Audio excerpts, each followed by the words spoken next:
ಸಮಾಜದ ಸುಧಾರಣೆಗಾಗಿ ನಮ್ಮನ್ನು ತಾವು ರಾಜಕೀಯವಾಗಿ ಸಕ್ರಿಯವಾಗಿ ಭಾಗವಹಿಸಿದ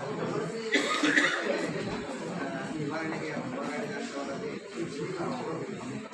ಇವರು 1908ರಲ್ಲಿ ಬಿಹಾರ ರಾಜ್ಯದ ಇವತ್ತು ಜಿಲ್ಲೆಯ ಚಾಂದೋಳ ಎಂಬ ಗ್ರಾಮದಲ್ಲಿ ಇವರ ಸಂದರ್ಭದಲ್ಲಿ ಈ ಹಿಮವರ್ಧನ ವಿದ್ಯಾರ್ಥಿ ವೇತನ ಅಂತ ವಿದ್ಯಾರ್ಥಿ ವೇತನ ಪ್ರೋತ್ಸಾಹ ಮಂಜೂರಾದ ಸಂದರ್ಭದಲ್ಲಿ ನಾವು ನನಗಿಂತಹ ಅಂದರೆ ಬಡವರ ವಿದ್ಯಾರ್ಥಿಗಳಿಗೆ ಈ ವಿದ್ಯಾರ್ಥಿ ವೇತನವನ್ನು ಕೊಡಿ, ನಮಗೆ ಬೇಡ ಅಂತ ಆ ಕಾಲದಲ್ಲಿ ವಿಶ್ವವಿದ್ಯಾಲಯ ಸಹ ಸ್ವಾಭಿಮಾನವನ್ನು ಪಡೆದವರು. ಸುಮಾರು ಇವರು 5 ದಶಕದ ಕಾಲದಲ್ಲಿ ಅಂದರೆ ಕೇಂದ್ರದಲ್ಲಿ ಹಲವು ಖಾತೆಗಳಲ್ಲಿ ಸೇವೆ ಸಲ್ಲಿಸಿದವರು.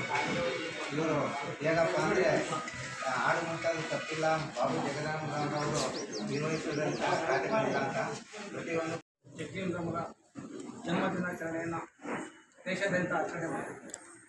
ಭಾರತ ದೇಶದ ಮೊಟ್ಟ ಮೊದಲ ಉಪಪ್ರಧಾನಿ ಹಾಗೂ ಸಂವಿಧಾನದ ರಚನಾ ಸಮಿತಿಯ ಸದಸ್ಯರು, ಸ್ವಾತಂತ್ರ್ಯ ಹೋರಾಟಗಾರರು ಆದ ಬಾಬು ಜಗಜೀವನರಾಮರು ಅಸ್ಪೃಶ್ಯತೆಯ ವಿರುದ್ಧ ಹೋರಾಡಿದ ಮಹಾನ್ ನಾಯಕ ಇವರು. ಬಿಹಾರ ರಾಜ್ಯದ ಜೋಧ್ಪುರ್ ಜಿಲ್ಲೆಯ ಚಾಂದೋಳ ಗ್ರಾಮದಲ್ಲಿ 1908 ಏಪ್ರಿಲ್ 5ನೇ ತಾರೀಕು ಬಿಹಾರ ರಾಜ್ಯ.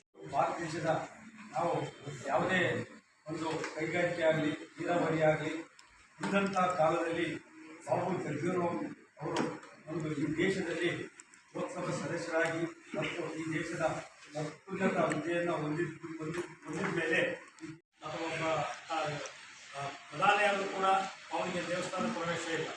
ಇದು ಹಿಂದುತ್ವವಾದ, ಅದಕ್ಕೆ ಸ್ಪಷ್ಟ ಉದಾಹರಣೆ.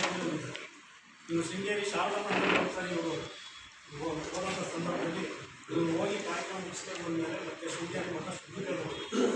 ಇದು ಹಿಂದುತ್ವ ಮತ್ತು ಸಂವಿಧಾನದ ಮತ್ತು 1908 ಏಪ್ರಿಲ್ 5ನೇ ತಾರೀಕು ಬಿಹಾರ ಜಿಲ್ಲೆಯ ಚಾಂದೋಳ ಗ್ರಾಮದಲ್ಲಿ ಶೋಭಿರಾಮ್ ಮತ್ತು ವಾಸಂತಿ ದೇವಿ ಮಗನಾಗಿ ಜನಿಸಿರುತ್ತ ಈ ಮಹಾನಾಯಕ ನಮ್ಮ ಇಲಾಖೆಯ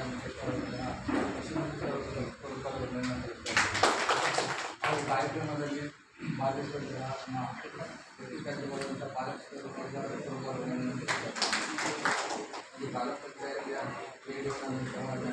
ಪುಣೆಯವರು ಮತ್ತು ಕಿತ್ತೂರು ಇಲಾಖೆಯ ಕಲ್ಯಾಣಕಾರಿಗಳನ್ನ ಯಶೋಧನವರು ಹಾಗೂ ಈ ಆಗಮಿಸಿದಂಥ ಎಲ್ಲ ಸಂಘಟಕ ಸಂಘಟನೆ ಮುಖಂಡರುಗಳು ಹಾಗೂ ಪತ್ರಕರ್ತರಿಗೆ ಸಹ ಮತ್ತು ಕರ್ನಾಟಕ ಇಲಾಖೆಯ ಎಲ್ಲ ನೌಕರರು ಪೂರ್ವಕವಾದ ವಂದನೆಗಳನ್ನು ಸಲ್ಲಿಸುತ್ತಾರೆ.